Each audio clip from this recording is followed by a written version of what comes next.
그래서 이런 것들이 이제 점점 푸코나 뭐 이제 그 뒤에 들레즈 이런 현대 철학자들 하고 생각이 점점 강화가 됩니다. 이제 푸코라고 하는 학자도 이 사람은 또 뭘 봤냐면은 우리가 당연하다고 생각하는 거, 과학적 진리, 뭐 이제 인문학적 진리, 그러니까 우리가 진리라고 받아들여졌던 것들, 뭐 종교에서도 성경에 쓰여진 말을 다 이제 진리라고 받아들이죠. 그렇게 진리라고 이미 용인된 것들, 그리고 과학적 진리라고 했던 것들, 예를 들어서 뭐 그 뉴턴의 그 역학 법칙 이런 것들은 다 진리라고 우리가 받아들이죠.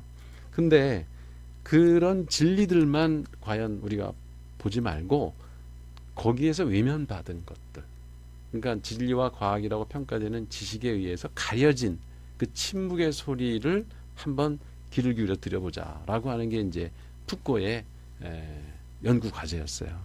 그래서 이 사람은 두 가지 이제 그 연구 방식을 택했는데 고고학적 연구. 고고학이라는 게 뭐예요? 그 어떤 유물을 땅을 파가지고 과연 연대 측정도 하고 이 그 시대에는 어떤 문화가 있었는지 어떤 생각들을 하고 살았는지 이런 걸 유추해내고 하는 그런 게 이제 고고학적 연구 방법인데 이렇게 다양한 문화적 유물을 통해서 묻혀 있는 과거를 이렇게 하나씩 하나씩 캐보는 겁니다. 그러니까 진리로 인정받지 않고 과학적 진리라고 인정받지 않았지만 우리들의 사고를 지배해 왔던 것들. 예를 들면 어떤 사람은 정상이고 어떤 사람은 비정상이라고 판단하는 거. 과연 그게 현대에는 그렇게 판단하지만 그 이전에도 과연 그랬는가? 이전에는 또 달리 생각한 적은 없는가? 뭐 이렇게 동일자, 완벽한 존재죠. 신적인 존재, 뭐 플라톤의 뭐 그 이데아 이런 동일자 이런 거와 또 타자, 그 겉으로 존재한 다른 그 존재들, 타자 이런 것들의 그 분기점은 또 무엇이었던가? 우리가 내부라고 하는 거, 외부라고 하는 거에 그 판단 기준은 뭔가? 그 내부와 외부의 사이의 경계를 허무는 건 또 어떤 거가 있나? 이런 거를 살펴보는 게 이제 그 말과 사물이라고 하는 책의 고고학적 연구 방법에 의해서 과거에 있었던 것들을 추적해 봄으로써 살펴보고 캐보고 분석해 봄으로써 이런 그 우리 어떤 생각에서 그러니까 당연하다고 생각해서 한 것을 놓친 것들을 이렇게 찾아보는 역할을 그런 걸 찾아본 거죠. 그 다음에 이제 계보학적 연구 방법을 썼는데요. 이게 이제 이거는 이제 계보학이라는 게 뭐예요? 족보를 따지는 거죠. 그러니까 동일자가 경계선을 긋고 유지하기 위해서 작동시키는 권력의 존재를 드러내고 그것이 미치는 효과에 대해서 분석하는 겁니다. 그래서 그 동일자라는 게 이렇게 완벽한 존재, 절대적인 존재 이런 거죠. 그 변하지 않는 것, 시간과 공간을 초월하는 이런 거가 선을 긋죠. 너는 뭐야, 너는 뭐야 이렇게 구분을 해놓고 경계선을 긋는 거죠. 그걸 유지하려고 예를 들어서 어디 상놈이 함부로 그 밥상머리에 덤비느냐 뭐 이런 얘기하는 사람들 있잖아요. 그러니까 그게 어쩐 그 동일자적 성격을 먼저 선정해 놓고 거기에서 어긋나는 거는 다 틀리다 이렇게 선을 딱딱 긋는 겁니다. 그게 하나의 그게 권력이거든요. 그런 게 그런 존재를 겉으로 드러냄으로써 이게 이제 허상이라는 거를 밝히고 싶어하는 거예요. 그것이 우리에게 미치는 효과 이런 걸 분석하는 그 방법을 이제 계보학적 연구라고 하는데, 그러니까 이게 선긋기를 하는 거죠. 이렇게 유와 종으로 나눠 가지고 세상을 이렇게 이분법적 이렇게 분리를 하려고 하는 태도, 이거를 푸코는 분석을 해서 밝혀내고자 했던 거예요. 그래서 그것이 얼마나 허구인가, 잘못된 것인가, 그것이 전부 인위적이라는 거죠. 그래서 푸코의 결론은 주체는 고정불변한 것이 아니라, 자 지금 계속 지금 주체가 해체되고 있죠. 이렇게 고정불변한 것이 아니라 학교에서, 우리가 다니는 학교에서, 공장에서, 군대에서 생체 권력을 통해서 개개인은 사회적으로 인정받는 주체로 만들어지는 거다.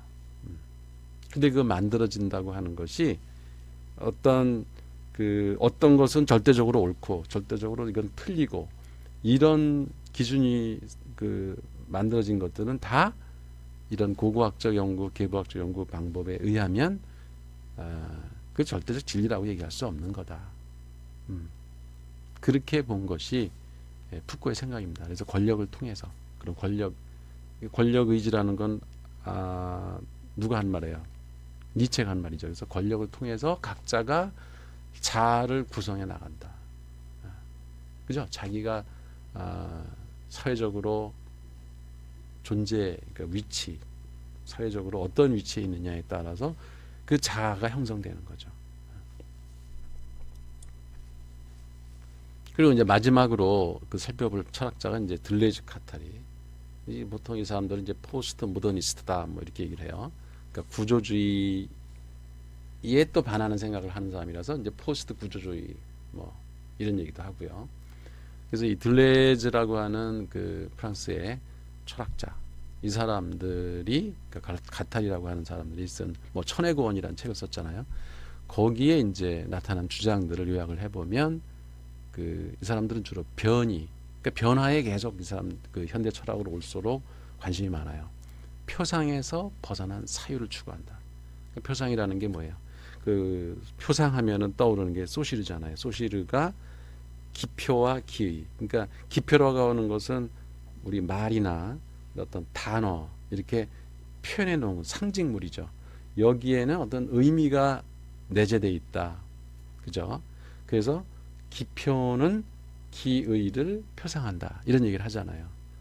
그래서 우리가 어떤 단어를 쓰면 거기에는 정해진 의미가 있다고 생각하면 일종의 표상주의죠. 근데 그 의미라는 거는 계속 변할 수 있다. 시대와 상황에 따라서 변할 수 있다. 이거는 더 근대적인 생각이 돼요. 현대적인 생각으로 바뀌는 거죠. 하나의 기표의 의미가 정해져 있다라고 보는 거는 좀 옛날 생각이고, 그건 자꾸 변해 나갈 수 있다. 이렇게 보는 게 보다 현대 철학적 사고에 가깝다고 볼 수 있겠죠. 그래서 이제 들레즈 카타리는 욕망의 철학. 그 욕망 얘기는 이제 뭐 프로이트 심리학에서부터 나오잖아요. 그죠? 무엇을 하고자 하는 욕구가 채워지지 않으면 거기서부터 생기는 결핍. 그게 이제 욕망이다. 그래서 무엇을 하고자 하는 의지는 타자와의 관계에서 생기는 거다. 자, 이 말을 들으니까 여러분이 생각나는 게 이제 모델링 주체에는 의도를 가지고 있다 그랬잖아요. 그죠? 그러니까 여러분이 어떤 사물을 관찰을 해서 모델링을 하고자 할 때, 그때 그 모델링 하고자 하는 목적, 그게 이제 모델링의 주체가 갖고 있는 어떤 의도라고 할 수 있는데요. 이거는 어떤 대상을 만나느냐. 그러니까 여기서 타자하면 꼭 다른 사람만 얘기하는 게 아니에요. 타자라는 건 나 이외의 것은 다 타자입니다. 그러니까 다른 사람도 타자고 다른 사물도 타자죠. 객체. 그러니까 어떤 객체를 만나느냐에 따라서 욕망이 생겨서 여러분이 모델링을 하게 되고, 또 어떤 사람하고 대화를 하느냐에 따라서도 또 새로운 모델링의 동기가 생길 수가 있고, 그래서 이제 이 사람들의 철학을 욕망의 철학이다라고 얘기하는 거예요. 두 번째 이제 차이의 철학인데, 여기서 이제 차이의 철학, 차이라고 하는 것이 우리가 뭐 차이가 난다 그러면은 흔히 우리가 생각하는 차이라는 거는 원래 원본이 있는데 그거와 얼마나 차이가 나느냐, 이런 차이를 생각하죠. 이게 종적인 차이죠. 근데 이제 이 들레즈가 얘기하는 차이는 그런 차이가 아니라 상사의 개념이에요. 같다 그러면은 서로 얼마나 닮았느냐, 이게 상사죠. 상이하면은 서로 얼마나 다르냐. 그러니까 같은 레벨에 있는 것들끼리의 차이, 이거를 이제 차이라고 하는 거예요. 그러니까 원본이 원래 있다라는 걸 가정을 하면, 즉 쉽게 얘기하면 플라톤의 이데아라고 하는 완전한 존재가 있으면은 사물은, 플라톤은 이데아의 그림자라고 그랬잖아요. 그러니까 그 그림자가 이 복사본이죠. 그럼 원본이 있기 때문에 그 원본하고 복사본이 얼마나 닮았는가, 또 얼마나 차이가 나는가, 이거를 가지고 우리가 진리인가 아닌가 이렇게 판단하잖아요. 그죠? 그거와 똑같으면 진리에 가깝다 그러고, 원본하고 원본과 차이가 많이 생기면은 그건 진리가 아니다. 이렇게 생각하는 게 전통적인 형이상학이죠. 근데 거기에 비해서 이 현대 철학의 그 둘레주의 차이라고 하는 거는 그거는 그렇게 중요한 게 아니다. 이 같은 레벨에서 서로 어떻게 다른가 구분할 수 있는 그런 차이, 예, 그것이 더 중요하다. 그래서 동일성 철학을 거부하는 거예요. 그러니까 동일성이라는 게 절대적 존재, 뭐 신, 무슨 이데아 이런 게 이제 동일성, 그죠? 존재라고 보통 그 사람들이 얘기하는 그런 동일성을 그 전제로 한 차이, 그러니까 종적인 차이죠. 이거를 거부하고 생성에 인한 차이. 그러니까 예를 들어서 이런 볼펜을 여러분이 찍어낸단 말이에요. 그러면 지금 이렇게 볼펜이라고 하는 건 이데아가 따로 있겠죠. 그래서 그 이데아가 사실 우리는 뭔지 몰라요. 근데 그 이데아에 얼마나 가까운 볼펜인가 이렇게 따지는 게 동일성 철학이죠. 근데 그걸 거부하고 둘레즈는 또 하나의 볼펜을 누가 만들었어요. 이건 볼펜은 아니지만 볼펜이라고 가정하면 이 볼펜에 비해서 이 볼펜은 어떤 차이가 있는가? 이것이 더 중요하다는 거죠. 이게 이제 예술적 이제 그 논쟁으로도 이렇게 벌어지는데요. 그래서 이제 시뮬라크라는 말을 쓰죠, 그죠? 둘레즈는.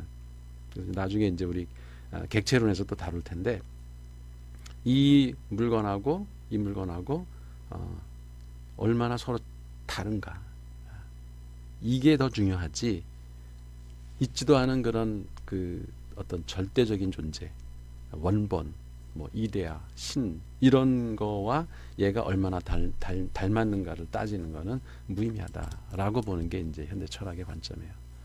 그다음에 또 이제 둘레즈 철학의 특징을 사건의 철학이라고 또 합니다. 그러니까 이제 그 사건의 철학이라는 건 의미는 주관 속에서 만들어지는 것이 아니라 이게 무슨 말이냐면 주관이라는 게 본유관념을 가지고 있다라고 하면 그게 이제 주관에서 의미를 생성하는 거죠. 그죠? 그러니까 데카르트가 얘기하는 그런 본유관념, 원래 내가 세상을 바라보고 모든 판단 기준을 다 가지고 있는 완벽한 이성을 갖춘 우리 주체, 그런 눈으로 세상을 바라보면 이제 주관 속에서 만들어지는 어떤 의미를 만들어내는 거죠. 이건 이거야, 저건 저거야, 이렇게 기표에다가 키를 갖다 부여하는 그런 게 아니라 사물들이 서로 접속하면서 만들어지는 거다. 그러니까 이게 지금 여기서는 하나의 이제 마커, 그죠? 근데 이거를 예를 들어서 어디 그 뭐예요?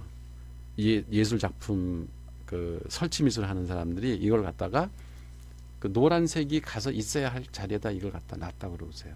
그럼 거기서는 사람들이 이걸 마커로 보지 않고 예술 작품의 한 그 일부라고 생각을 할 겁니다. 그러니까 얘가 똑같은 물건이지만 어디에 놓이느냐에 따라서 의미가 변하고 얘의 기능이 변하고 역할이 변하는 거죠. 이해하겠죠?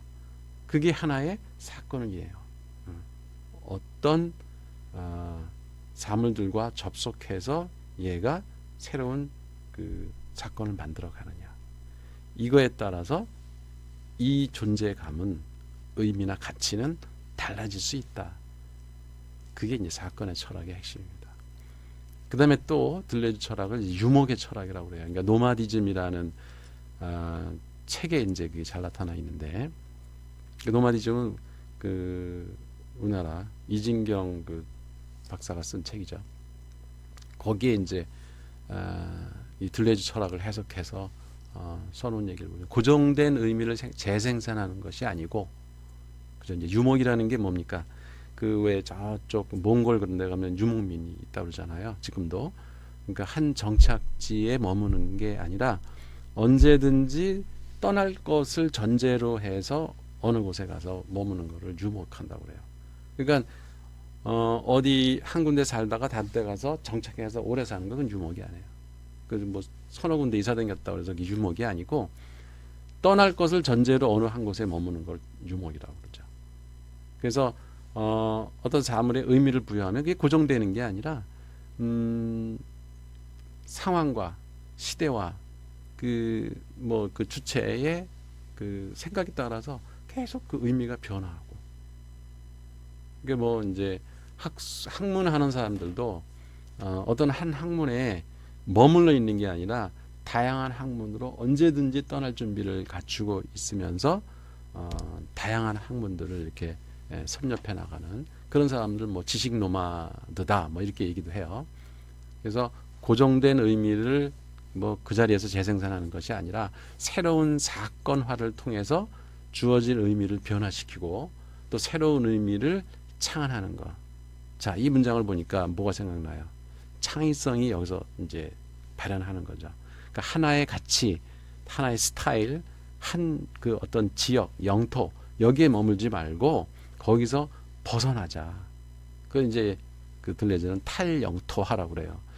그래서 그 우리가 이제 스마트폰 하면은 항상 이렇게 들고 전화를 하는 그 모습은 하나의 영토, 영역이 생긴 거죠. 근데 이 스마트폰을 가지고 최근에 어떤 그 뉴스를 보니까 어떤 사람이 이 스마트폰을 수십 개를 이렇게 벽에다 장식을 해가지고 이걸로 거울을 만들었대요.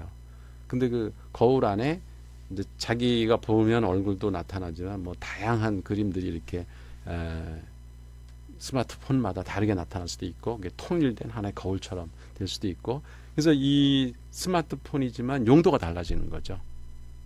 이게 이제 탈영토화 시키는 거예요. 이런 게 창의성의 시작이죠.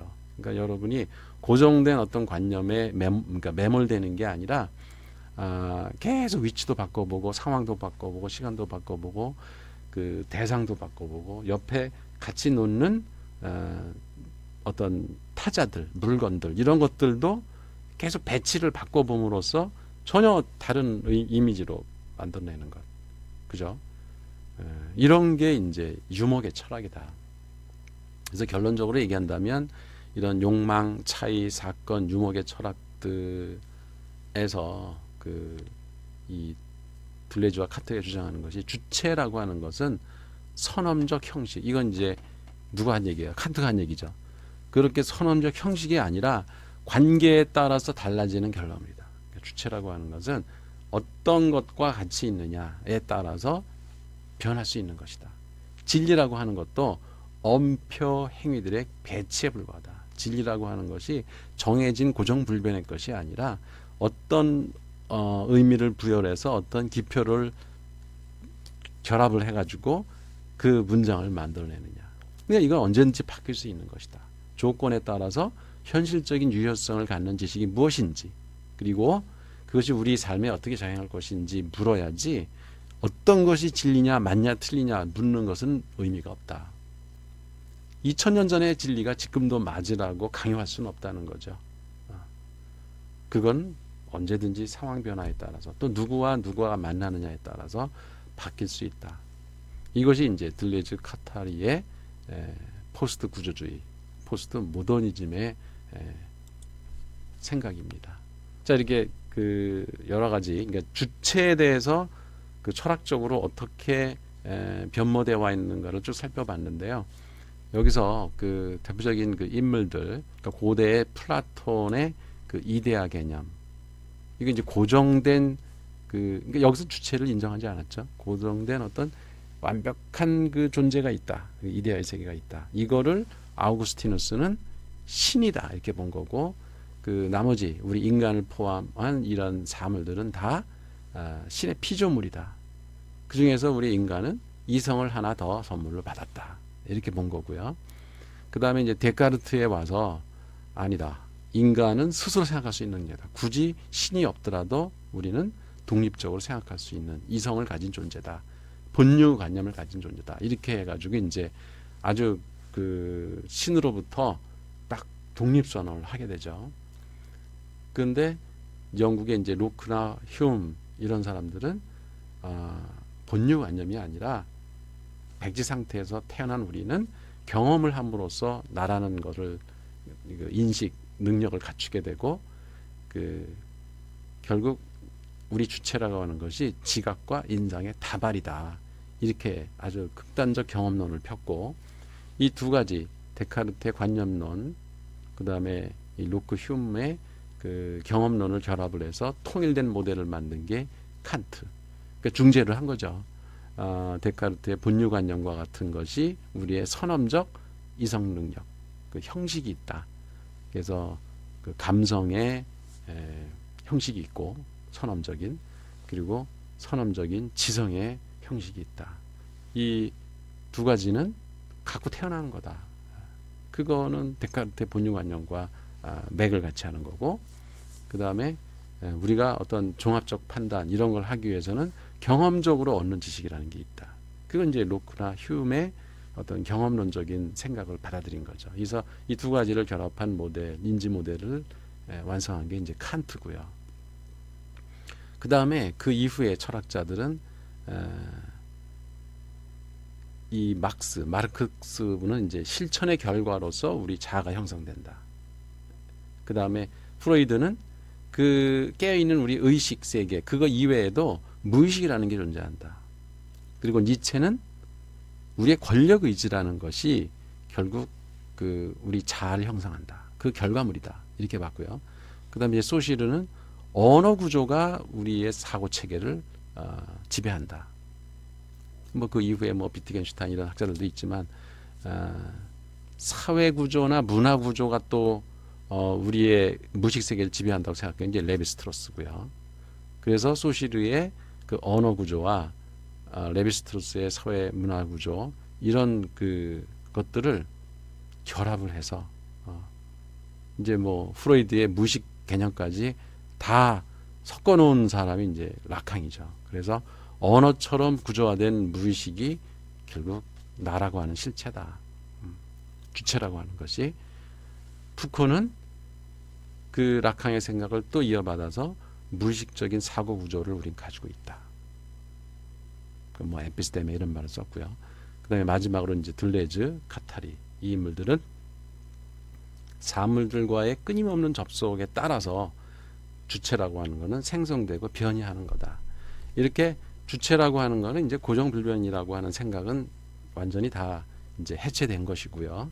지금은 끊임없이 변하는데 그 무의식 세계라는 것이 우리 정신 세계에 존재를 하고, 그 다음에 그런 무의식에 영향을 주는 것들은 언어 구조, 그 다음에 사회 구조, 그리고 우리가 어떤 실천과 경험을 하느냐 이런 것들이 결합돼서 우리의 의식 세계에 영향을 준다. 무의식 세계도 영향을 주고, 이런 거가 이제 전체적인 그 주체에 대한 인식의 변화 과정이라고 할 수 있습니다. 그래서 요약을 하면은 영원히 고정불변한 주체는 없다.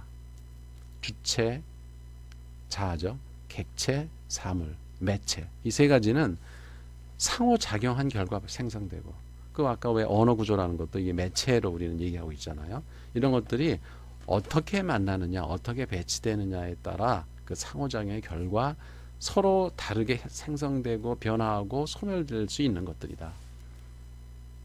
고정불변한 것이 아니다. 이게 이제 핵심이고요. 주체는 타고난 이성의 사유 능력보다는 언어 구조, 사회 구조, 문화와 역사적 환경 속에서 어떤 체험을 하느냐, 어떤 실천을 하느냐, 그리고 타자와 어떤 관계를 갖느냐에 따라서 다르게 형성되는 거다. 우리 주체라고 하는 것. 이건 상당히 중요한 말이죠. 그래서 여러분들은 뭐 언어, 국어, 그러니까 우리말 한글을 배우는 것뿐만 아니라 영어를 또 배우면 우리 뇌의 사고 구조가 조금씩 변화를 합니다. 그죠? 그리고 우리가 어떤 사회에 살고 있느냐, 그리고 어떤 문화에 속해 있느냐, 그리고 우리의 역사가 어땠는가, 이런 환경, 이런 데서 내가 그것만 영향받는 게 아니에요. 또 여러분이 현재 삶을 살아가면서 경험하는 것, 체험, 그리고 어떤 실제로 행동, 실천을 하느냐, 그거에 따라서 여러분 사고가 또 바뀌는 겁니다. 그리고 어떤 사람을 만나고 어떤 사물을 접하느냐, 타자와 어떻게 접속하느냐에 따라서 또 여러분의 사고는 바뀌는 거고요. 그 주체는 끊임없이 변형되는 것이지 고정불변의 것이 아니다라는 겁니다. 그래서 여러분이 이렇게 주체론을 정확히 이해를 하면 창의적 모델링하는 그 단초를 얻을 수가 있어요. 그래서 창의적 모델링을 하려면 기존의 관습과 제도에 얽매이지 말고 사물을 선입견 없이 있는 그대로 받아들일 줄도 알고, 자유롭게 자기가 체험하고 경험했던 이런 지식과 경험을 총동원해서 새로운 상상의 나라를 펼치는 그런 연습이 필요하다. 그래서 고정관념에서 벗어나서 개별 사물들 간의 차이를 생성하는데 가치를 부여하는 것이 현대적 사고방식이고 이것이 바로 창의성을 발현하는 열쇠다. 이것이 이 주체론 강의를 하는 근본적인 목적입니다. 그래서 우리가 책 제목이 그 모델링과 창의성이잖아요. 그러니까 모델링의 주체를 정확히 이해한다면 창의성이라는 것이 뭔지를 정확히 이해할 수 있는 것과 같은 거죠. 그래서 그런 주체를 우리가 생각한다면 우리가 모델링을 하는 사람의 입장에서 어떤 식으로 우리가 생각을 해야 또 나라는 그 존재, 나라가는 주체를 어떻게 형성해야 창의적인 그 모델링을 할 수 있는가, 이런 답을 얻을 수 있겠습니다. 자, 여기까지 강의가 좀 길었죠?